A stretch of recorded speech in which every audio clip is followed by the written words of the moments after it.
Hello दोस्तों, ओम नमः शिवाय। क्या हाल चाल है आप सबके? उम्मीद करता हूँ सब अच्छे होंगे, बढ़िया होंगे। करीब 2 महीने से कोई वीडियो नहीं डाली क्योंकि मैं नो फैब जर्नी को उस टाइम पे कंटिन्यू नहीं रख पाया था बिकॉज ऑफ सम रीजंस। और मैंने अब वो जर्नी दोबारा शुरू की और आज मेरा 7वां दिन है। और आज मैं आपके लिए एक नो फैब अट्रैक्शन स्टोरी लेके आया हूँ क्योंकि आज मेरा मन बड़ा खुश है अंदर से, इसलिए मैं बड़े खुश मन से ये वीडियो बना रहा हूँ। उम्मीद करता हूँ आपको स्टोरी अच्छी लगेगी। और मैं उससे पहले कुछ बातें करना चाहूँगा नो फैब के उस पीरियड के बारे में जो भी चल रहा था मेरा, मतलब जिस टाइम पे मैं बहुत ज़्यादा फैपिंग कर रहा था। फिर से उसी स्टेज पे चला गया जहाँ मैं एक दिन में 7-8 बार फैपिंग कर रहा था। डिप्रेशन में था, बहुत ज़्यादा शराब और सिगरेट चल रही थी और मतलब लाइफ एकदम ट्रैक से नीचे फिर से आने लग गई थी। तो वही, कोई मुझे देखना नहीं पसंद करता और मेरे में एनर्जी नहीं, फोकस नहीं। कोई भी बात कोई मुझे बोल रहा है तो मैं उसे 5 मिनट में भूल जाता हूँ। किसी ने कोई एड्रेस बताया, मैं उसे अगले सेकंड भूल जाता हूँ। इस तरह की चीज़ें होने लग गई थी। और जब मैंने नो फैप शुरू किया अभी दोबारा से, तो साथ में इंटेंस जिम भी अब मैं कर रहा हूँ, तो बढ़िया रिजल्ट्स आ रहे हैं। तो अब वो सब चीज़ें पीछे जाने लगी हैं। आज 7वां दिन था, तो आज कुछ ऐसा हुआ कि मेरे दोस्त की कॉल आई कि यार चलते हैं, थोड़ा शॉपिंग करनी है। वो कहीं जा रहा है अपने गाँव की तरफ। सो ऐसा कि चल, तो उसके लिए कपड़े नहीं गए। तो जिस दुकान पे हम गए, वो वहाँ दुकान में जाते एक बड़ी सुंदर सी लड़की वहाँ बैठी हुई थी, पतली सी थी, मतलब बहुत सुंदर थी लड़की। तो इसमें मैं आपको एक और चीज़ बताऊँगा कि जब आप नो फैप पे होते हो तो आपके आसपास के जो मेल्स होते हैं वो आपसे कितना ऑफेंड होने लगते हैं, वो भी मैं आपको बताऊँगा। तो क्या हुआ, ये लड़की वहाँ पे दिखी, मेरी इसकी नज़र इस पर नज़र गई, इसकी मेरे पे नज़र गई। एक्चुअली वो दुकान की ओनर की बेटी थी और उसका भाई भी वहीं पे था। So he was looking at me, और क्योंकि मैं भी उसकी बहन को चेकआउट कर रहा था, वो भी मुझे चेकआउट कर रही थी।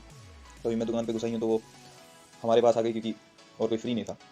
मुझे तो ये रीज़न लगा। तो उसने लोअर्स दिखाने शुरू किए, तो ये मेरे साथ वाला चल गया लोअर पहनने के लिए ट्राई रूम में। बाकी जितना टाइम बैठा था तो मैं अपनी चीज़ें कर रहा था। I was looking at my phone, मैं चेयर पर बैठा हुआ था और फिर मुझे लगा कि ये मेरी तरफ देख रही है। तो मैंने नज़र घुमाई तो सच में देख रही थी। एंड आई वॉज जस्ट, मैंने उसके भाई की तरफ देखा, सो वो मेरा मुँह देख रहा था। तो वो थोड़ा ऑफेंड हो गया था इस चीज़ से। ये वो वाला एक्सपेक्ट नहीं है जो मैं आपको भी बताऊंगा कि मेल्स आपसे कैसे वो हो जाते हैं, ऑफेंड हो जाते हैं।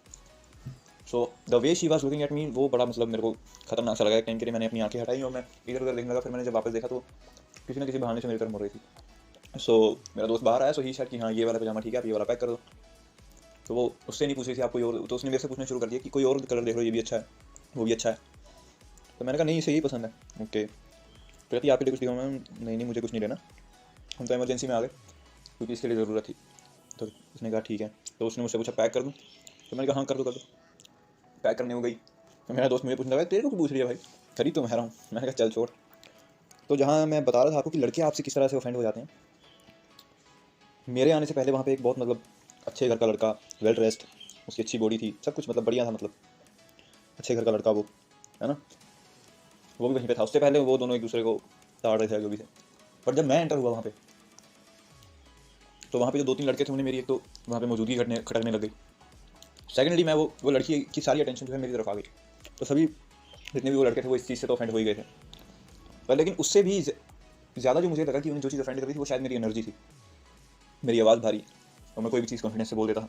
आई कॉन्टैक्ट मैं ज़्यादा देर तक किसी से भी कर रहा हूँ, है ना, कोई मतलब बेफिक्र की तरह, मतलब कोई भी काम करने में कोई हिच नहीं है ना। और एक एनर्जी का लेवल जो मेरा था, है ना, हाई वाइब्रेशन हर कोई फील कर पाता है। तो वो चीज़ उन्हें बड़ी खटक रही। तो मैंने ये चीज़ आज नोटिस करी कि जो आसपास वाले लड़के होते हैं, मतलब मेल्स होते हैं, जो जिनको लगता है कि आप उनसे ज़्यादा अच्छे दिखते हो या डोमिनेटिंग हो, वो भी आपसे ऑफेंड होने लग जाते हैं जब आप इस नो फैप जर्नी में होते हो। तो कुल मिला के बात ये है, मैं खुश इसलिए बोल रहा हूँ कि मैं आज इतना खुश हूँ कि मुझे अच्छा लगा इन सब चीज़ों से। तो मेरे मन में आया कि नहीं, अब मैं इस जर्नी को कंटिन्यू करता रहूँगा। ठीक है, अब लड़कियाँ तो आती जाती रहती हैं, बट लेकिन आती जाती रहती हैं इसलिए आ रही हैं, जाती का तो पता नहीं, हाँ इसलिए क्योंकि I am no fap right now. मैं चीज़ बढ़िया कर रहा हूँ, अच्छा जा रहा हूँ अभी, बढ़िया मेरी एक्सरसाइज चल रही है, मैं अच्छे से पढ़ पा रहा हूँ, है ना, कॉन्फिडेंस से सब कुछ काम कर पा रहा हूँ, फोकस भी मेरा अच्छा हो गया। सो इन सब चीज़ों का ये एक रिजल्ट है।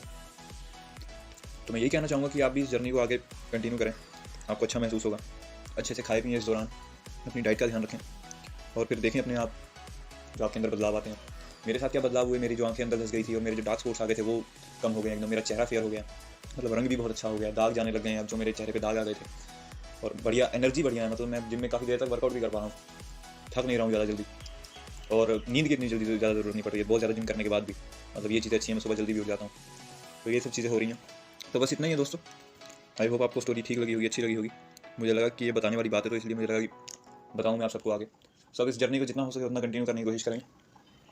तब तक के लिए थैंक यू दोस्तों, लाइक शेयर और सब्सक्राइब कर देना, पैसे तुम सर्च मार के आ ही जाओगे। तब तक के लिए थैंक यू, ओम नमः शिवाय।